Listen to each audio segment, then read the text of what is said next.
of our earlier speakers, I think it was Mark Levinson, talked about where the stories are out there about retirement and so forth. And one of the things he mentioned was Social Security claiming strategies. He said there are a million strategies, and that's always a good thing to write about. Well, I think I can safely say that Mary Beth Franklin was the one who some years ago sort of blew the lid off all these obscure ways that you could maximize your Social Security, your income. Some of which are near and dear to your heart, and you'll be talking to me at some point. You bet. Yes, I've gotten some personal advice that's been very useful, let me tell you. She's currently contributing editor at Crane's Investment News. For many years, she was at Kiplinger. She was a senior editor there of the Kiplinger Personal Finance magazine. She has been a reporter for a number of different publications over the years. She worked on Capitol Hill at one point, but she's really been doing this for quite a while, and at this stage... That translates into decades. Now you are writing columns, but also doing a lot of public speaking, talking to groups, and Mary Beth just shared with me that she has recently received her... Certified Financial Planning. Right. Oh, sorry? CFP, Certified Financial Planning. Good for you. Yeah, so for those of you who are familiar with it, it requires quite a lot of study. You have to be with a very high level of expertise and pass tests and so forth to do that. So congratulations. Thank you. On that. I'm always glad to see when, somebody who is not a millennial can actually go back to school and get a degree. I'm all for that. So. Well, thank you for the introduction. I am thrilled to be here. What is this, year 4 or 5 for me, something like that? Something like that. Clearly, it's something I love. I love coming back. Jane is my former colleague at Kiplinger. She curses me every time I walk in the room because she got stuck covering retirement when I left. Thank you so much. It's something I love. It's a topic that literally I've been covering for decades. Back as a UPI reporter on Capitol Hill, I covered the 1983 Social Security reforms when Alan Greenspan was the head of the Social Security Commission and before he was Fed chairman. That was the late 70s, early 80s, where all the various tax legislation that affects us so heavily now, things like IRAs, 401ks, all that was coming to being. So I feel like I was in at the launching pad of a lot of the public policy that I've now spent the last 20 or 30 years or so writing about for consumers. I've always written about numbers, whether it was a macro federal budget, tax policies, down to the consumer end. When my children were little, I managed to work from home and had a syndicated newspaper column in 200 newspapers, and I wrote personal finance for seniors. Back then, when nobody had heard of things like reverse mortgages and long-term care insurance and Medicare and Medicaid planning, etc. So it was quite a surprise and relief when in 1998 I saw an ad for Kiplinger's Personal Finance magazine saying they wanted a personal finance writer specializing in Social Security, Medicare, long-term care insurance. I said, send me an invitation. Who else does this stuff? And I had 13 wonderful, wonderful years at Kiplinger's, which is a marvelous place to work. But during that time, I developed this niche. Mainly because I am the youngest of 5 siblings who are much, much older than I am. And I would watch them one at a time turn 62, claim Social Security, keep working, and then bitch about giving back their benefits. And I said, well, that really doesn't make much sense. Let me look into this. And when I did, not only did I learn about all the rules of claiming Social Security benefits, but I uncovered these claiming strategies. And in 2008, I wrote a story for Kiplinger's magazine, and as Jane will attest, they are so dedicated to their subscribers that when you get a call from a subscriber, you're supposed to drop what you do and answer the question. Well, after that story appeared, and this, I am not making this up, I received so many emails, phone calls, letters that I set aside the first hour of every workday for a year to respond to their questions. It was unbelievable. And I'll go through some of those strategies, but the story at the time was basically 4 secret ways to maximize your Social Security benefits. And I talked about these different claiming strategies, and people would write to me. One of them I christened the Viagra College Fund, and that's because when FDR signed this legislation into law in 1935, he probably didn't picture 62-year-old fathers pushing the stroller with the 2-year-old twins in it. So there was this provision from the original law that if a parent was collecting a Social Security benefit and there are minor dependent children in the household, the children are also entitled to Social Security benefits worth 50% of what the parent's getting. So while you think Social Security may have problems because of the trust fund, I actually think it has problems because of divorce, remarriage, and many minor children to retirement age fathers. And I have said to people, I didn't write these laws, I'm just telling you what they allow you to do. And if you put that benefit in a 529 plan, you have now paid for Harvard. And that's why I call it the Viagra College Fund. When we do get to Social Security reform, which is inevitable, it has to be done. At this point, the numbers are telling us the, quote, trust funds run out of money in 2033. Depending on the economy, that always fluctuates a little, 2035, 2034. What that basically means is, at that point, Social Security would be financed only through the payroll taxes that come out of our checks every week or every month. If that was the case, Social Security at that point could pay only approximately 75% of promised benefits, meaning an automatic across-the-board 25% cut for everybody. Social Security is the most popular and one could argue the most successful government program in history. It affects mainly older people who tend to vote in higher percentages than anyone else. Congress is not crazy. They are not going to let this happen. But as you also know, they cannot agree that the sky is blue at this point. So while it would make more sense to reform this sooner rather than later, to take whatever inevitable changes have to be put in place to gradually take effect, they work much better under a deadline. In 1983, the Social Security system was really going bankrupt. Under the new scenario, it would not go bankrupt. There would be enough FICA taxes to pay the bulk of the benefits, but reforms are needed. And as I go through my presentation, feel free to ask questions or I'll make comments on where I think the changes might be. Just one other thought, I was in Chicago last week speaking at the Retirement Income Summit, and getting out of Chicago, while always a challenge, was particularly hellacious last week due to storms and a fire in the control tower, and flights were canceled right and left, and it was like we were part of the technorati diaspora as we wandered from electric plug to electric plug trying to charge our phones. And this one man kept looking at me saying, "I know you from someplace, you look so familiar." And I got nothing, I don't know. And he's telling me he's a photographer, he's showing me his pictures, and then he says, "But I only do this on the side, I actually work for the Social Security Administration." I said, "Oh, well, maybe that's why you know me." And he took out his ID card and showed that he in fact did work for the Social Security Administration, and he said, quote, "I've seen your face on a dartboard." And I said, yes, I'm really getting to them, this is great. So just to put this in context, you all grew up with the concept of the three-legged stool of retirement security: pensions, savings, Social Security. Well, we know for most people, pensions are history. Savings for many people are inadequate, and Social Security, as we've just outlined, is a little bit shaky. So we've gone from this three-legged stool to a pogo stick, and that's not really the way to build retirement security. So I think for all Americans going forward, we need a new analogy.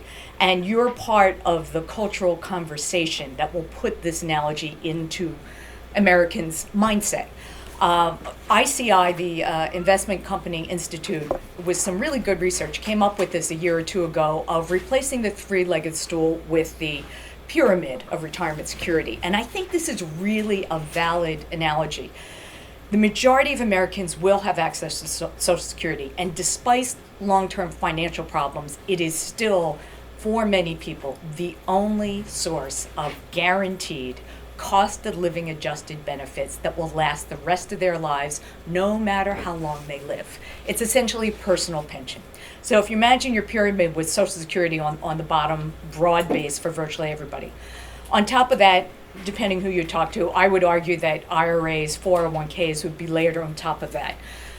Most people who are working full time, and again, this is where the statistics change. You'll hear that only 50% of working Americans have access to a employer-based retirement plan. But that also includes part-time workers. It also includes very young workers. It includes a lot of people who work for small businesses. Once you get up the food chain of larger businesses, more and more people do have access to a 401k plan. So that's going to be a major source of retirement income going forward. On top of that, for a lot of people, it's going to be home equity. And this does not necessarily mean a reverse mortgage or taking out a home equity loan. It could in fact mean paying off your mortgage and staying in your house. In that sense, you've just knocked $1,000, $2,000, whatever, out of your monthly budget by living in that place that you've paid off. It's what our parents and grandparents used to do, and more financial planners are coming around to the idea that, frankly, the mortgage interest deduction and real estate tax deduction isn't that great when you trade off what it does for cash flow in retirement. On top of that, the next layer for a lot of people is going to be continued employment. It might be part-time, it might be seasonal, it might be on a contract basis, but for more and more people, retirement was never designed to be 30 years of leisure. You have to be extremely wealthy or have a really rich pension plan from your employer to be able to exist for 30 years without bringing in any income. I also think in our very buzzed up culture, very few people can stand to be idle that long. You can only play golf so many days a week. And people are looking for something. Those who are more financially secure might do it as a volunteer basis, giving back to their community. But you need a reason to get up in the morning and to go someplace. And for a lot of people, that's going to be part-time work. And when you look at the value of it, T. Rowe Price did a lot of good research. In fact, Christine Fallon, who has been their guru of something called Practice Retirement, is actually retiring herself on June 1st, and she has been quite a mentor to me over the years. But she has always said, for people who are undersaved, if we go back to the rule of thumb, which has been somewhat disputed, that if you withdrew 4% of your nest egg the first year in retirement, and then increase that for inflation each year, in theory, that would keep you going for 30 years. So if you had $1 million, that meant you could withdraw $40,000 the first year, adjusted for inflation, say 3%. Now, forget what that brings you up to, 41 something, and you would keep going. She said, using that rule of thumb, if you were working at a part-time job and making $40,000 a year, it was like having the equivalent of $1 million in savings. Not like you get to keep that $1 million, but from a cash flow standpoint, that was $40,000 a year you didn't have to draw out of your savings, and consequently, the rest of your nest egg would last a little longer. What I've been trying to do, first with consumers and more recently writing for financial advisors for the last couple years, is to really turn around the way they think about retirement income. And I think a lot of things changed as a result of the market crash in 2008. Before that, this 4% rule was golden. Hey, take out 4% a year and adjust it for inflation, you're good to go the next 30 years. And the asterisk on that was in 90% of the cases. And then my dear friend Chris Fallon, God bless you, of T. Rowe Price, said after that, well, we just lived through the other 10%. So maybe that 4% rule didn't work so well. At the same time, you had people who were near retirement, who were too heavily invested in equities. Market crash, they were a year or two away from retirement. Suddenly, they lost 30% of their assets. A lot of them thought, well, I'll just keep working, no problem, except they lost their jobs. It really was the perfect storm of horrible things happening to people. And as a result of that, there has been this renewed interest in guaranteed income. You're seeing a lot of the financial services companies really push annuities. You may think of annuities as a bad word. I don't necessarily think of them that way. There are different kinds of annuities. Over the past few years, we've seen some really crappy ones that were really expensive with all sorts of bells and whistles that no one could understand, but the financial advisors made a lot of money selling them. In the purest form, an annuity is sort of like Social Security in that you give an insurance company a chunk of money and they pay you a set amount of money every month for the rest of your life, no matter how long you live. And those actually are very cheap. It's like a one-time fee. It's a great way to create retirement income, except we're living through historically low interest rates. And the value of an annuity like that, called an immediate payout annuity, is your age at the time. The older you are, the bigger the payout you get because your life expectancy is shorter, and interest rates. And the lower the interest rates, the smaller the payout. So while this can be a great way for some people taking a chunk of their 401k and buying an annuity, it's not a great idea right now. And it also goes to prove that when the Fed finally takes its foot off the brake and let interest rates rise a bit, I know there's always this fear of inflation, but it's going to solve a lot of problems for retirees, that they won't have to buy fancy products. They could literally get some decent payouts from a simple certificate of deposit or an immediate annuity. Retirees, people on fixed incomes, have been the ones that have been most hurt by these low interest rate policies. So with my face on a dartboard, I'm going to go ahead. Woo! Did I unplug something? No, I did that. Oh, okay, thank you. This is a presentation I give both to consumers and to financial advisors to explain the real value of Social Security and why they should treat the decision of when and how to claim it just as seriously as they would any other investment decision in their portfolio. And it really makes a difference. Literally deciding when and how to claim Social Security benefits can mean tens of thousands of dollars more in your lifetime. Ooh, this is very sensitive. And for married couples, we're talking $100,000 or more over their lifetime. It's real money, and I'm going to show you how. This is not something to decide. You should be able to just, without Can I just even do this? putting it on the screen, you should be able to just click the mouse and have it move. Okay. Or even the arrows on the. Or the hours too, okay. Now, normally for singles, they are choosing Social Security just for themselves. They're not worrying about a spousal benefit. They're not worrying about a survivor benefit. So when they decide when to take Social Security, should pretty much be based on their age.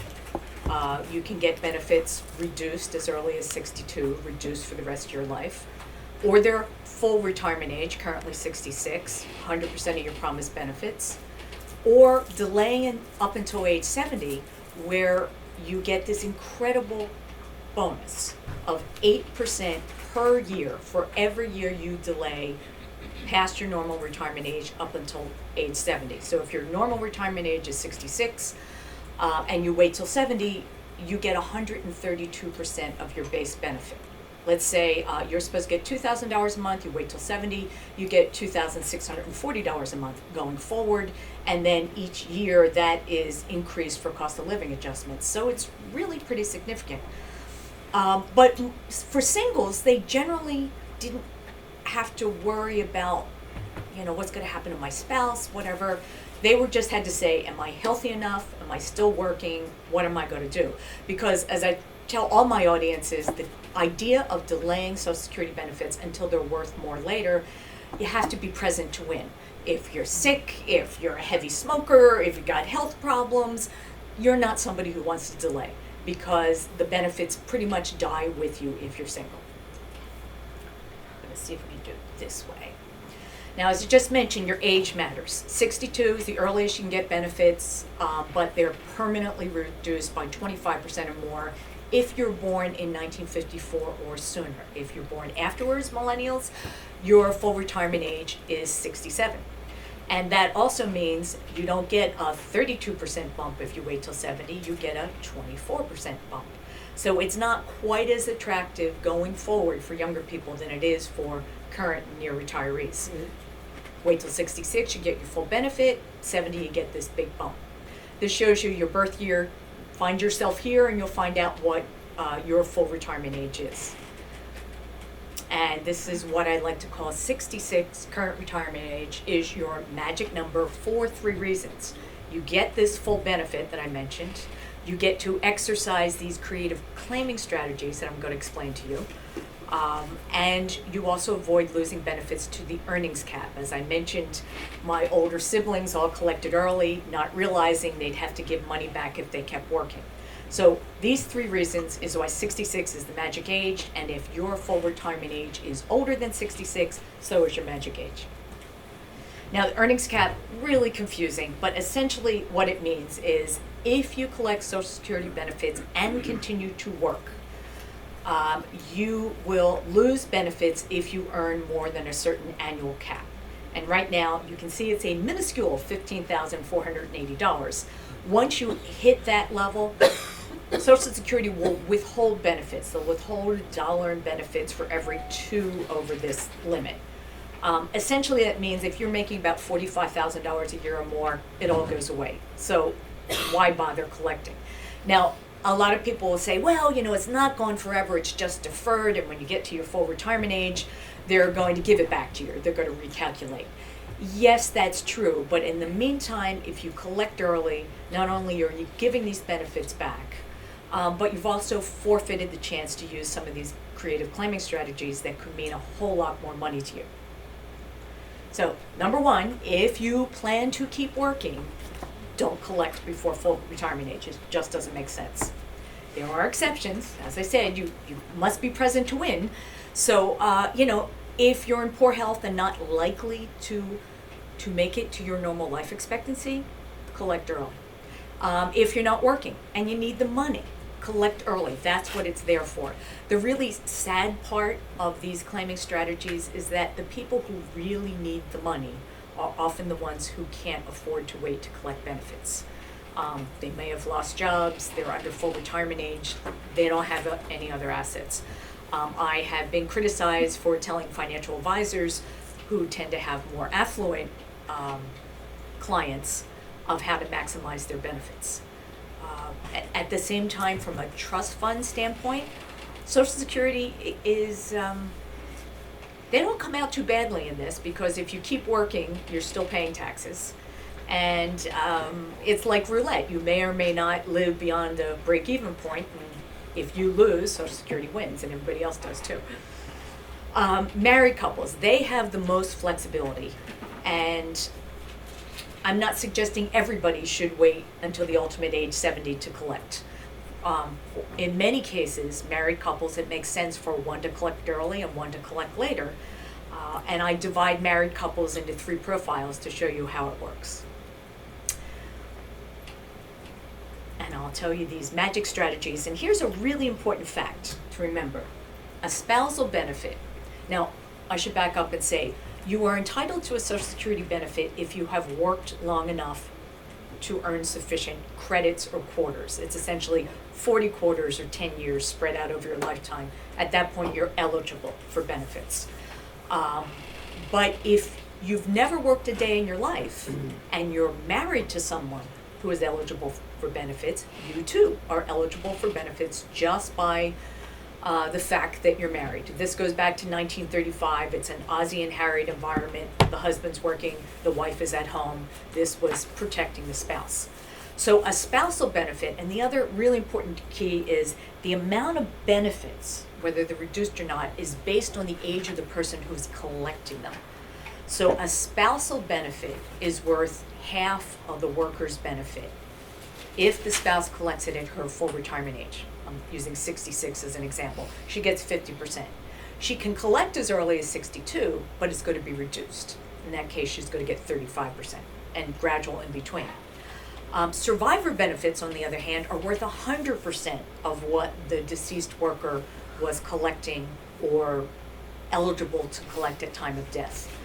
This will become very important when I talk about divorce because it does prove that an ex-spouse is usually worth more dead than alive. And Linda can tell you about that too. So there's essentially 2 magic strategies to boost benefits. And in both cases, you must be full retirement age to exercise them. I go through all this presentation and I'll have these really smart financial advisors say, great, so you can do this at 62. No, 66 is the magic age. You must wait. The first one's called File and Suspend. And what that is saying is, now that I've reached full retirement age, I can say to the Social Security Administration, I want to file and suspend my benefits. That says to Social Security, I am filing to open my benefits record, but don't pay me now. I want my benefits to keep growing at 8% a year up until age 70. But this triggers spousal benefits for my wife. Also, if I'm one of those AARP stroller pushing dads with the little kids at home, I can file and suspend to trigger dependent benefits for my children while my own benefits continue to grow. There's another strategy that's called restricting a claim to spousal benefits only. This assumes one spouse has already claimed, and the other one, who has now reached full retirement age, can say, I want to restrict my claim to spousal benefits only. Give me half of what my wife is getting, while my own continues to grow at 8% a year. So let me give you an example. They're both entitled to $2,000 a month. The wife's collecting her $2,000. The husband's now full retirement age. He says, I want to restrict my claim to spousal benefits only. Give me half of hers. Give me $1,000. That's in addition to hers. It doesn't take away from her benefits. So as a couple, they're now getting $3,000 a month. And his own continues to grow up until age 70 when he switches. And as I showed you in the previous slide, why would you do this? It's because for married couples, the biggest decision they can make is, how do I maximize the survivor benefit? And that basically says, if the larger earner delays Social Security benefits for as long as possible, when he dies, the wife or the remaining spouse is going to collect 100% of what he got during his lifetime. So by maximizing the retirement benefit, you have now maximized the survivor benefit. And regardless of who dies, the little benefit goes away, the big benefit goes on. Yes? What happens if both spouses make about the same amount of money? Does it still hold? Well, normally, you would have one benefit that's completely wasted, because Social Security will always pay you your own benefit first and then top you off to a spousal benefit if that's more, because you're always entitled to the highest benefit. But with the strategies I show people, how you can collect a spousal benefit only for a while and then your larger benefit later, you get the advantage of both benefits. So if they're identical and one dies, you would only get a survivor benefit if it was bigger than your retirement benefit.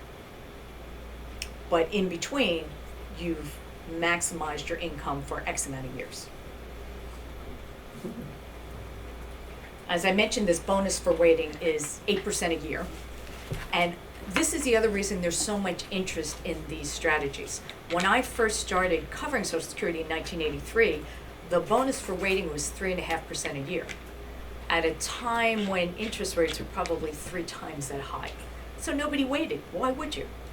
But again, going back to 2008, which is about the time where this 8% came in, it's been going up 0.5% a year since 1983, gradually, and it hit 8% someplace around 2007, 2008.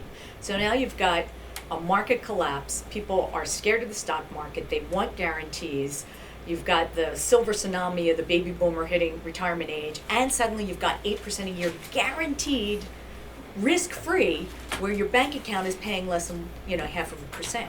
So again, this is why it makes so much sense for some people who are healthy and who can afford to wait and have other assets or a job to create income while they wait. Now, this is the other part that really confuses a lot of people. Who gets these delayed retirement credits?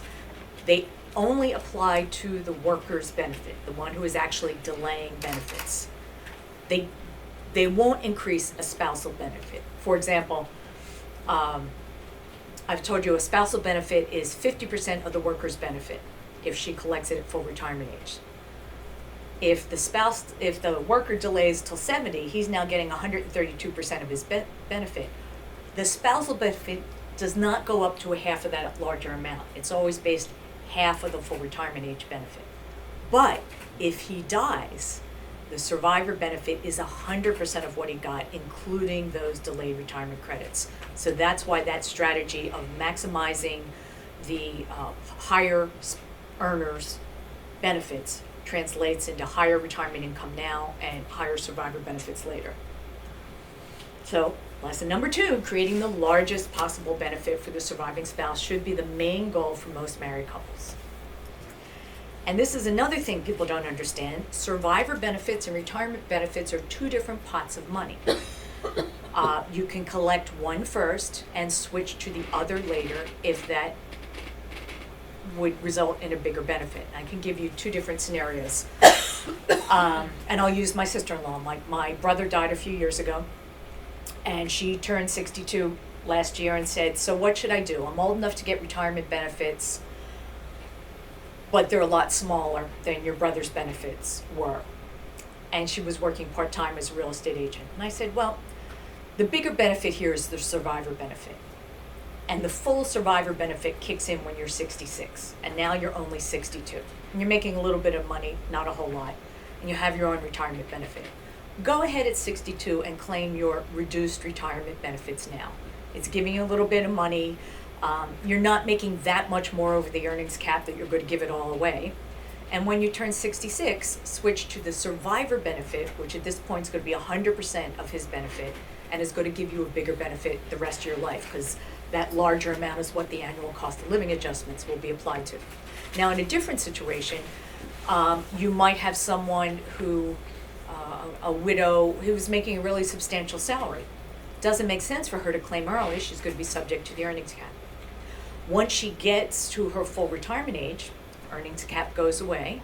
She could collect a survivor benefit worth 100% of what her late husband got. But her own retirement benefit is going to keep growing 8% a year. Her survivor benefit doesn't grow, but a retirement benefit does. When she gets to 70, she switches to her own retirement benefit.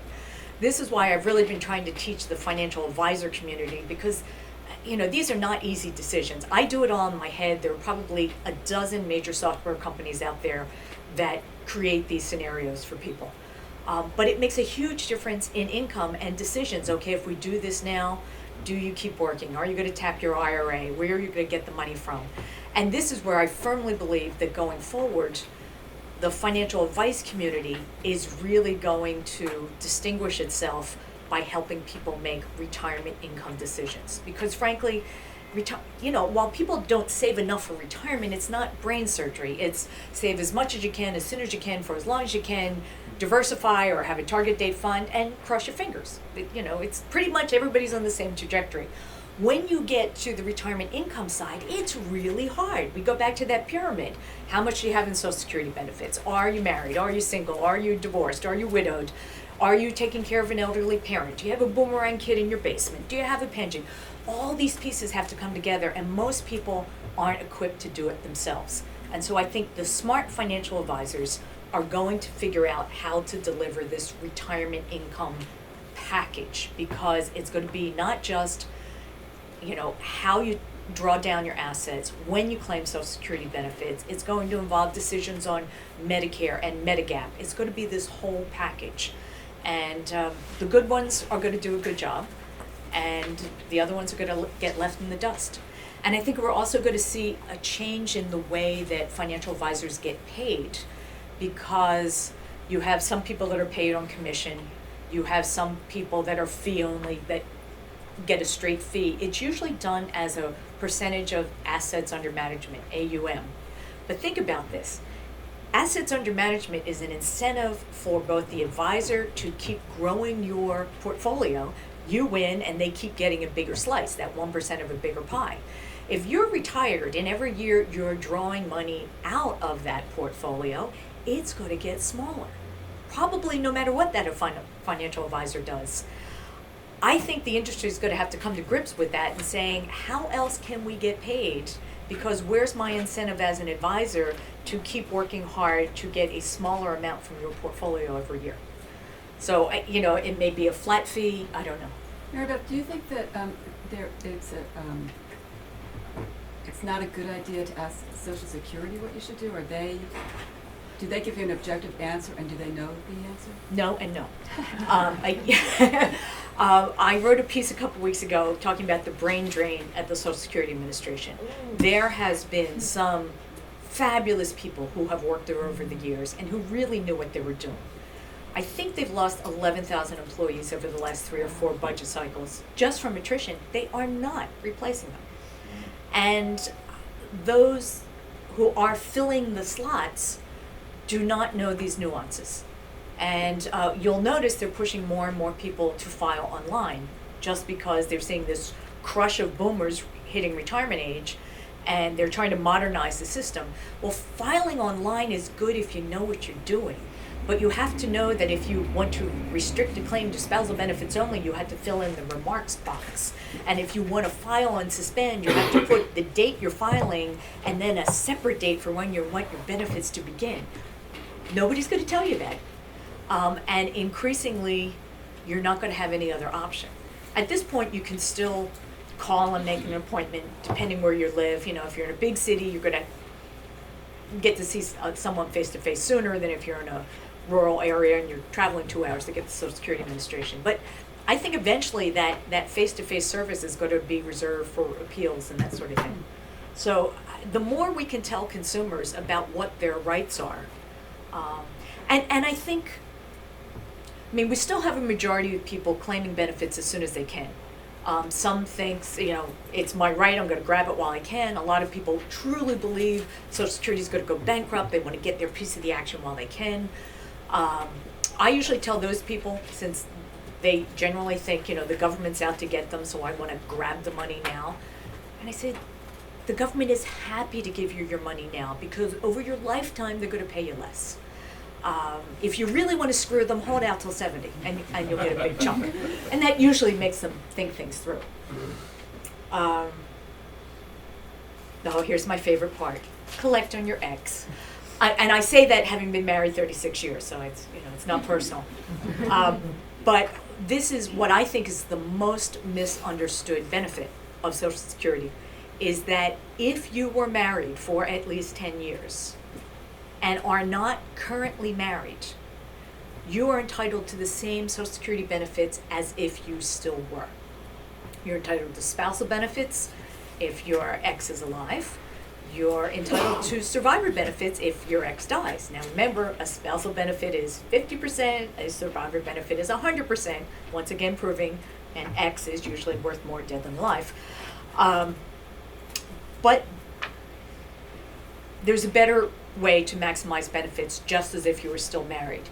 Yes, you can collect benefits as early as age 62, just like anybody else. They are reduced. And if you collect before full retirement age, you are also subject to the earnings cap. So if you're still working, it probably doesn't make sense. And as I mentioned earlier, Social Security will always pay you your own benefit first. And if your spousal benefit will be higher, they'll top it off.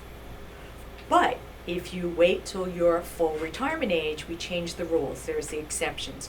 You can restrict your claim to spousal benefits only. That says, now that I'm 66, I want half of what my ex is entitled to, while my own benefit continues to grow 8% a year. This is going to be huge for so many divorced, particularly women who generally do not have large chunks of asset to rely on in retirement. This is really going to help them a lot. And here's a scenario. Let's say man and woman married 20 years, they're divorced, he's remarried, he's got the 30-year-old wife and the 2-year-old triplets or whatever. The ex-wife is entitled to benefits as a spouse, so is the current wife, and so are the children. While normally you have to be 62 to collect a retirement benefit, if you are the caregiving spouse of any age of minor children, you get benefits too. So in this scenario, you have one guy who was married 20 years and divorced, his ex gets benefits, currently married to his 30-year-old wife with the 2-year-old triplets, the wife and the triplets are getting benefits. Now, there is a family maximum, and it's a very complicated formula, but basically the dependents, the wife and children, together can't get more than 150 to 180% of the worker's benefits. So his benefits are not reduced. but theirs are proportionally reduced. And, excuse me, are those survivor benefits No, or those are spousal? while they're alive. While they're alive benefits, okay. Yes, the Viagra College Fund benefits while they're alive. Now, yes, If there are multiple, Go ahead. if there are multiple marriages, because I actually did a story, it had nothing to do with Social Security, it was somebody. as long as the with marriage lasted at 4 least 10 different years. spouses, could she have claimed on whoever was higher? Yes. Because she wasn't currently married at If, that if time. you're single now, and let's say you were married 3 times, 10 years each, you can pick the one that would give you the highest spousal benefits. And you wonder why there's problems. Yes. If Harriet dumps Ozzy and after 10 years and then Ozzy dies, she gets his full benefit? Yes, even if Af- Ozzy had after she hits remarried. 66?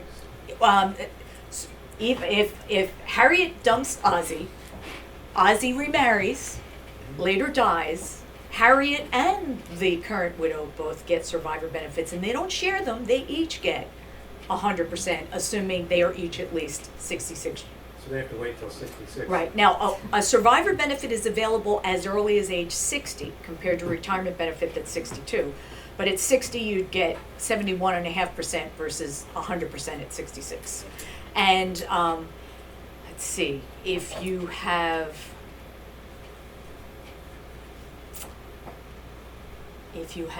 dependent minor children and you're a surviving spouse of any age, you can get benefits until the youngest child turns 16. And then there's a blackout period until you age up again to 60. I thought it was 18.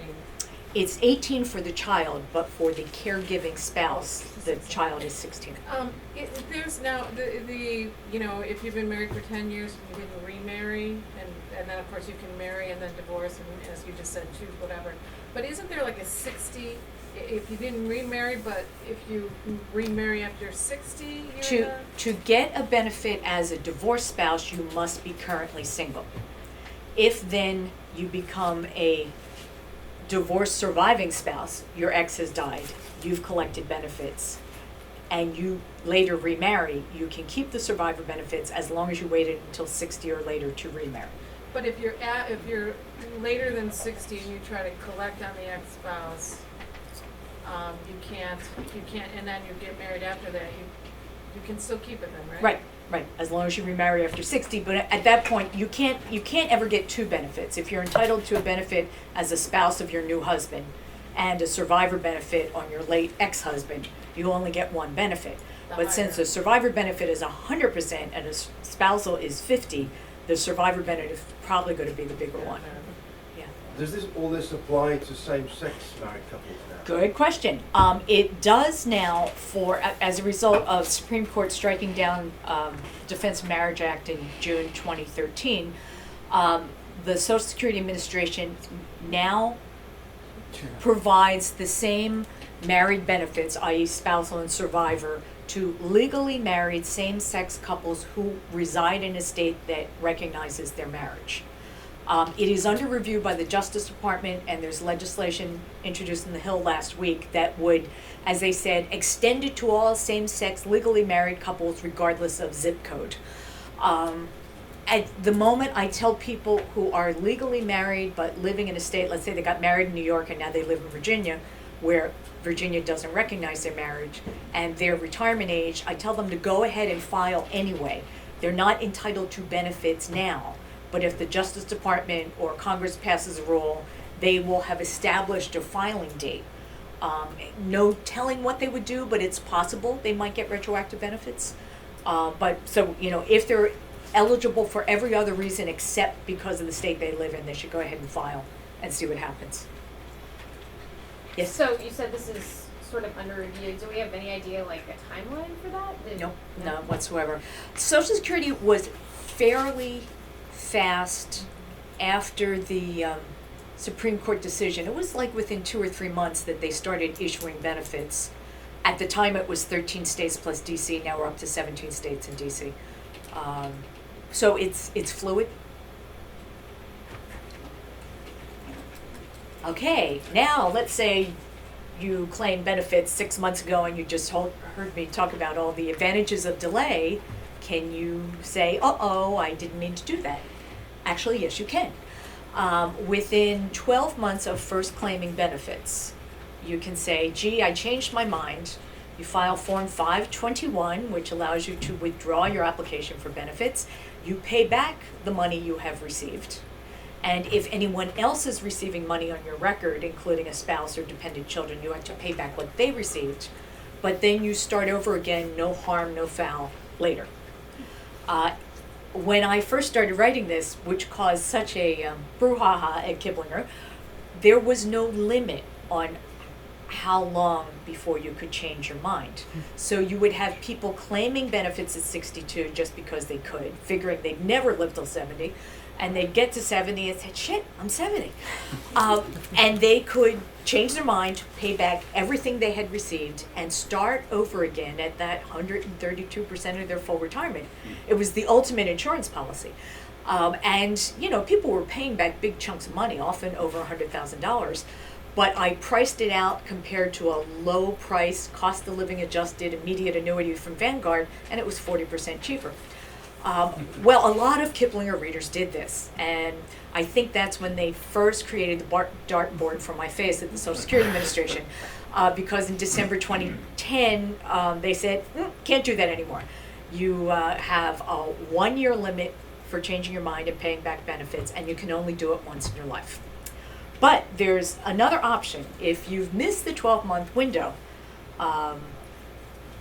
you can wait until your full retirement age of 66 and voluntarily suspend your benefits, not pay them back. But during that period, earn the 8% a year up until age 70. What this effectively does is restore your full retirement age benefit. And the math works like this. If your full retirement age benefit is 66, you get 100% then. If you claim at 62, you get a 25% haircut, so you've got a 75% benefit. If then at 66 you suspend and you're getting 8% a year for 4 years, so a 32% boost, if you multiply 1.32% by 75%, you'll come out with 99%. So effectively, you get back to your full benefit. Now, that means there's also 4 years you didn't collect. There is a time value of money there, but it is a way to restore or rectify a hasty claiming decision.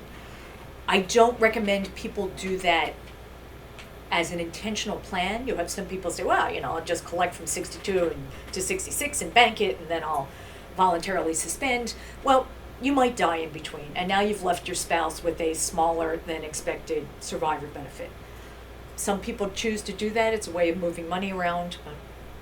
How about if you're divorced and you're collecting you collect your own stuff, and then until you turn 66, can you switch over and then collect half your spouse's at that point? No, everyone basically gets one election. If I elect to collect my benefits at 62, whether I'm single, married, divorced, Social Security is going to pay my benefit first. And if my spousal benefit will be higher, they'll top it off. But again, the whole package is going to be reduced because I've collected 4 years early. But you've made your decision to claim early. Is there any benefit to not getting married if you and your guy are in your 60s? Is there any benefit to not getting married and keeping your own, or? Not really, and that's why Congress, and I think it was around 93, changed the rule about being able to keep survivor benefits if you remarried after age 60. Because there were all these stories in the press of these, retirees living together in sin because neither of them wanted to lose their survivor benefits. And Congress thought that was rather unseemly. So that's why they allowed this. You can keep your survivor benefits if you wait till after 60 to remarry. Yes, sir. You might have already told us this, but just to clarify, if you delay until 70 to get the maximum and you don't make it, you die, without having claimed at all with your surviving spouse, what would they do? There's no lump sum payout. You don't get paid out for what you missed, but the surviving spouse, let's say you died at 69. Okay, so your full retirement age benefit at 66 was 100%, and you've gotten 8% a year, so at 69, even though you didn't collect, you were eligible to collect 124% of your benefit. That's what your surviving spouse would get. And one more thing, you said if you get kids late in life, they can claim. Can that count for adopted kids? Yes, it claims for biological, whether or not you've married the other parent, Yeah. legal, adopted, stepchildren, and in some cases, grandchildren who are part of your household before you're collecting benefits, and their parents are either deceased or disabled. Could you ever get people trying to get, okay, I'll get my parents to adopt my kids, But and again, then they'll get this benefit. except the parent of that child has to be deceased or Okay, disabled. it's the grandparents. So you can't just move households around. If they committed suicide, then the grandparents Yeah. would claim the child. Let's see where we are. Oh, this is what I was telling you about. Don't forget the kids. I guess that's about it. No, yes, go ahead. I just to be clear, can you collect two benefits at once? No, you can collect. You can collect the larger of the two, but it's how Social Security explains it. For example, let's say your husband is entitled to $2,000 a month at his full retirement age of 66. And let's say you're the same age, and your own retirement benefit is $600 a month.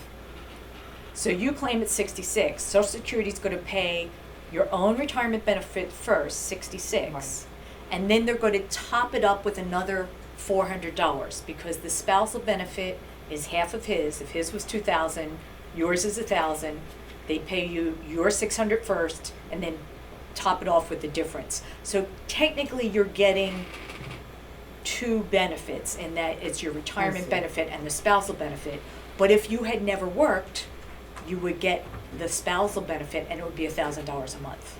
But you don't get like Survivor and once your own kicks in. No. The What- Survivor ends once your own kicks in, or Well, survivor and retirement benefits are the only situation where they're two separate pots of money, and you might be entitled to them at the same time, so you can choose when to take it.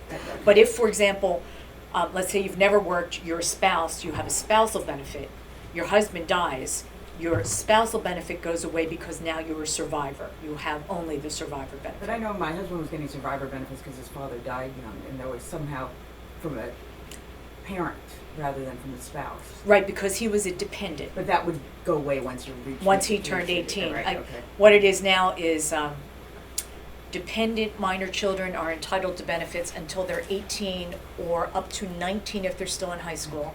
And if they are disabled before age 22, they permanently get benefits as a dependent. And the dependent is 50% of what the parent's getting as if the parent is alive, and if the parent dies, it's 75%. And yes, it's scary that I know this. The other thing, two things I discovered, and why I love this beat is because I do a lot of TV and radio, so consumers are writing to me with their questions. And I write for financial advisors and do a lot of public speaking to them, so they're writing to me with their questions. And every time I think I know all this stuff, I get this question from the field that's so nuanced, like, I have no idea. Let's find out. And what has been so beautiful about this relationship is I write a column twice a month for the print edition, and I blog 2 to 3 times a week on the website, and then they'll take one of those and stick it in the print edition. And so I've created this community where I really do try to answer everyone's email, but I'll say, great question, do you mind if I use it in a blog? And so I've already written the blog, I just have to cut and paste it and put it in the blog. If they want me to quote them, I can. If they don't want me to quote them, I'll just say an advisor in Pennsylvania. But each time it's building on this community knowledge of, gee, we didn't know that. Now here's an example of how that works. Social Security has always said to me that under certain circumstances you can get a retroactive lump sum payout. And they have said it is always a situation where a lump sum can be paid only up to 6 months lump sum, and only beginning with your full retirement age. So here's an example. You're 66 and 6 months old. You now claim your retirement benefits. Social Security could say to you, would you like a 6-month lump sum payout? And if you say yes, they'll give you a 6-month lump sum, and going forward, they're going to pay you as if you claimed at 66, rather than 66 and 6 months. If you were 70, the same thing would happen. I'm claiming at 70, do you want a lump sum payout? You can only get 6 months. It can't go back further than 6 months. If you were 66 and 2 months when you claimed, you could get a 2-month lump sum payout, because it can never be more than 6 months and it can't be before your full retirement age. They said that to me for years. I sent them a question about filing and suspending. And I asked something about a lump sum payout. And they said, oh, you can go back to the suspension date. Pardon me? So in this case, I file and suspend at 66 with the idea I want my benefits to keep growing at 8% a year. I'm 69, I just got a terminal cancer diagnosis. Suddenly, longevity is not my biggest concern. I could say to Social Security, since I filed and suspended at 66 and I am now 69, pay me 3 years in a lump sum. And Social Security says fine. And that comes under, WTF. That's longer than 6 months. And Social Security speak says, well, that's not a retroactive benefit because you've already filed and suspending. You're merely voluntarily lifting your suspension, and therefore you can have the entire amount. What that translates into, and this is where I have really created a niche, is that prior to that revelation, which was in December, I could never offer single people a claiming strategy the way I could offer divorced people or survivors or married couples. With single people, it was, well, if you're healthy and you're going to keep working, this is great. Now I can say to them, if you plan to delay anyway, file and suspend at 66. Because if your plans change, your health or your finances, you don't have to worry about a survivor or a spouse. You can say, give me the lump sum. Now, I don't think most married people would do this because they're saying, terminal diagnosis, I'm going to hang on as long as possible to get that biggest benefit that's going to be a bigger survivor benefit for my spouse. Right. But for the single person, hey, it's time to take a cruise, So these are things that will probably change going forward. Although when Social Security changed the payback strategy in December 2010, it did that administratively because it could. It didn't change the underlying rule of being able to pay back. It changed the term of it. These other things, in President Obama's budget this year, there was one sentence that said they wanted to take a look at aggressive Social Security claiming strategies that higher income retirees were taking advantage of, which sent a chill through everybody.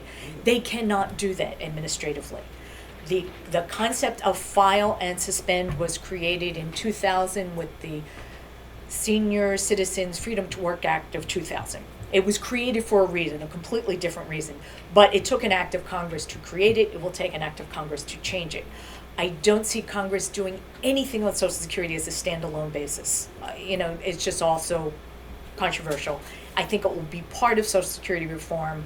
I'm not sure you'll see Social Security reform a whole lot before 2033.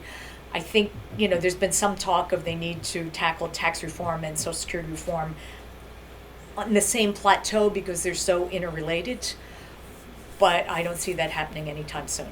So I tell people, these are the rules as they exist now that you can use.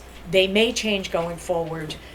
These are probably appropriate strategies for current and near retirees. But if I was advising someone in their 20s, 30s, and 40s, I wouldn't even count on this. This could all change going forward. Yes, sir? Do you have any clue as to how many people are unaware of these strategies that you were talking about? I would say And you happen to 90% of the know- people. Okay, have you been able to extrapolate, is there a gap in the amount of unclaimed money out there? There's a huge amount of money left on the table, and I know this has been researched. I don't know the number off the top of my head, and it would depend how you slice and dice it. What would you consider leaving money on the table? I'll give you an example. Well, money that's not being claimed could be claimed. Right. For example, I thought I had a slide that showed 3 different profiles of married couples and what they would do. I didn't, but I'll tell you. Ozzie and Harriet, she's never worked, he has. He wants to maximize benefit, but frankly, she'd like to have a benefit right now. So at 66, he would file and suspend. Hey, Social Security, file and suspend, give Harriet her benefit, half of mine, mine's going to keep growing. Second profile, dual income couple. Income disparity, but they both have some earnings history. Let's say the wife's a school teacher, and she's sick of the kids, and 62, she's going to take an early retirement and take a reduced benefit. Husband turns 66, he wants to keep his growing. He's going to say, now that I'm 66, I want to restrict my claim to spousal benefits only. Give me half of her benefit while mine keeps growing. Then you've got the power couple, the people who've maximized their benefits all the way through. Both of them plan to work till 70 and get the maximum benefits. Where would they be leaving money on the table? They're both 66. In these strategies, 2 people can't file and suspend, 2 people can't restrict a claim, but one can file and suspend and one can restrict a claim.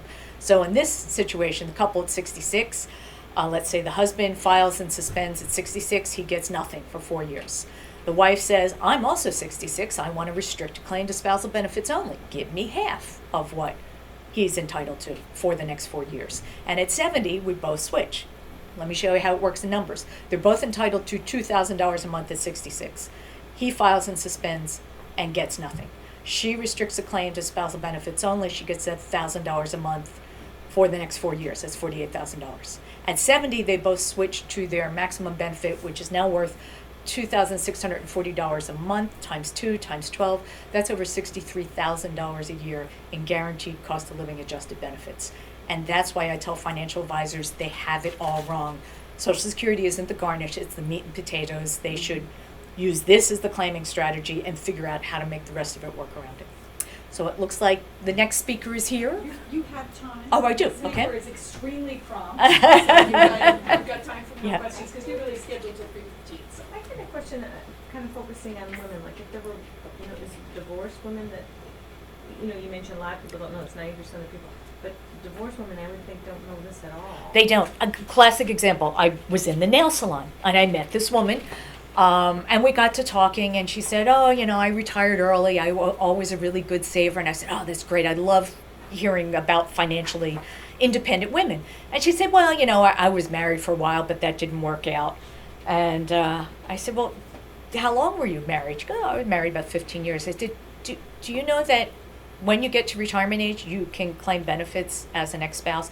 She said, oh, no, that wouldn't affect me. He died. Oh, guess what? You can claim benefits as a surviving ex-spouse. Had no idea that's money she would never have collected. How many people are out there like this? To give you an idea, remember you used to get Social Security benefit estimate statements in the mail every year to tell you, when was the last time you saw one of those? Probably. No. Well, to a certain degree. It's been about 5 years. Well, actually, it was not quite that long. 2011, they stopped mailing them out because it was costing the government an enormous amount of money to mail it. I'm going to say, I think it was 70,000. It's probably more than that. So they stopped sending it out, and the only way you can get your benefit is to go online and create a secure personalized account that you go to socialsecurity.gov/myaccount and set it up. They're very excited. 10 million people have signed up over the last 2 years. There's 150 million U.S. workers? So the majority of people don't know their benefits or how to get it. I just did this for a friend of mine who was going through a divorce, and she was a stay-at-home mom, and he was a high-powered corporate lawyer. And she filled out, part of the planning in the divorce negotiation was, what's the Social Security benefit piece of her equation? And she went online and set up everything, and they said, well, you have to call the 800 number to find out For about divorced spouses. your husband. Mm-hmm. because that's not automatic at all. You know? Right, that's They up. don't want people putting in somebody else's social security number. And so she pretty much had to start from scratch and depend on whoever answered the 800 number. And I've also found, when you are applying for benefits as a divorced spouse, you need your marriage certificate, your divorce decree. It has to show that there's at least a 10-year span there. And I do tell divorce attorneys, they need to learn this. If you're dealing with a couple who's been married for 9 years, string out the paperwork. I have a friend who's married twice for 9.5 years. Will get benefits. And people don't know this. This is really important stuff. But it is hard to get that information. And I've also heard anecdotally that if you call up Social Security and say you're 58, too young for benefits, I'm trying to find out how much I would get as a spouse, they're not going to tell you. You basically have to say, I'm getting ready to file. I'm 62. What would my benefits be as an ex-spouse? Even if you don't plan to file to 66, they're not going to give you the information unless they think you're going to file Don't for they it. know your age from your social security? They do. So in other words, at 58, they're Oh, you- probably not going to tell you. But if Right. you're 62 and you still don't plan to claim till 66, I would say, I'm thinking about filing. Can you tell me? I don't know. I go down these rabbit holes and get as much as I can, and Well, because it tells you the ex-spouse, you could calculate the ex-spouse's income now, if you were good enough. well, You'd be disclosing your ex's income. You should do that at any age. it's I mean, to figure out what the benefit is such a complicated strategy. It's called AMI. It's your annual index monthly estimate. You have to take your top 35 years of earnings. Each year uses a different factor to inflate it. Then you divide by 35, then you divide by 12 to get your annual inflation monthly estimate, and then you apply the bend points to it of it's something like 90. It's 90, 32, 15, and this certain dollar amount is applied to each. I mean, you need computer software to figure it out.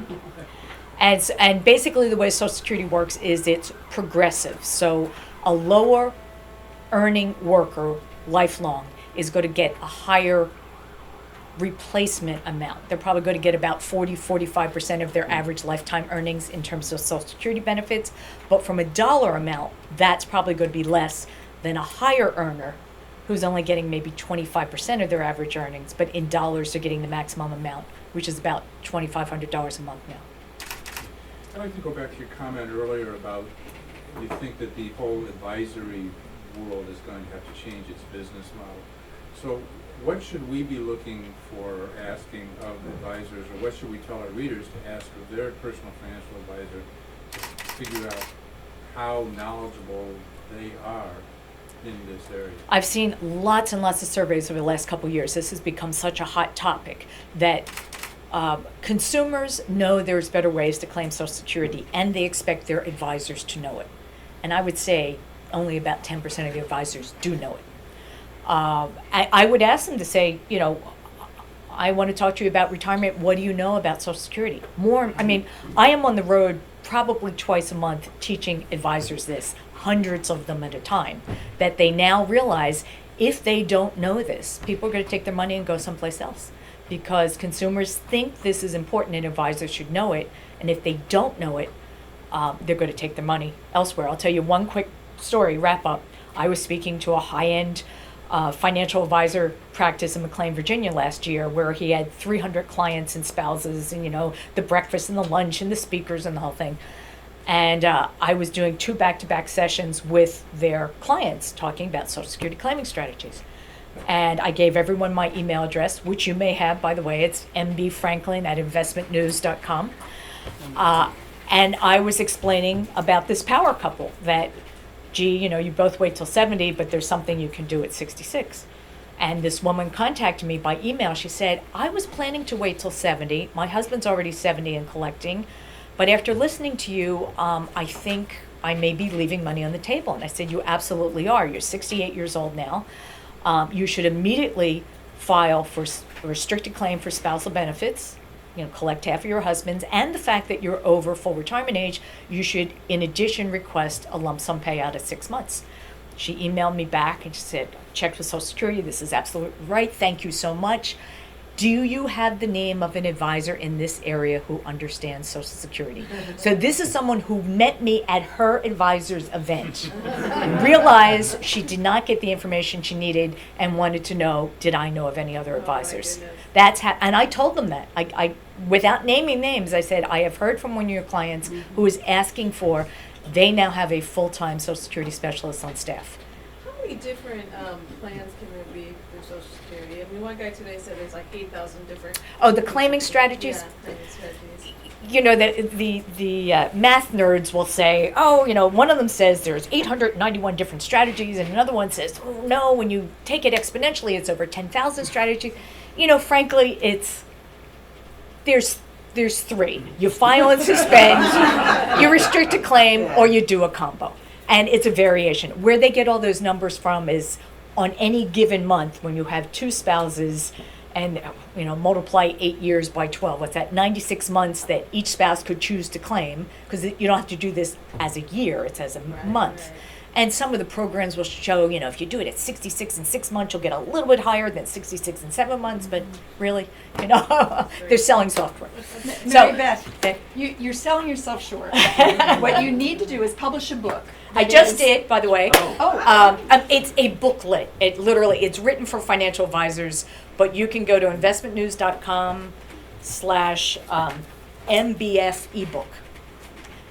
And, literally it's like 20 pages, but it's everything I just told you in sort of a Q&A format. It gives you all the basics, and it divides it by married, survivors, divorce, single, kids, and sort of the top 25 questions you ever have to ask. Okay, Thank you. but in this age of clickable headlines, I think you need to change the title, because now it should be the Kama Sutra of Social Security claiming, and you get lots more hits. Absolutely. So this one's written for advisors, but it's the exact same information that I just gave you.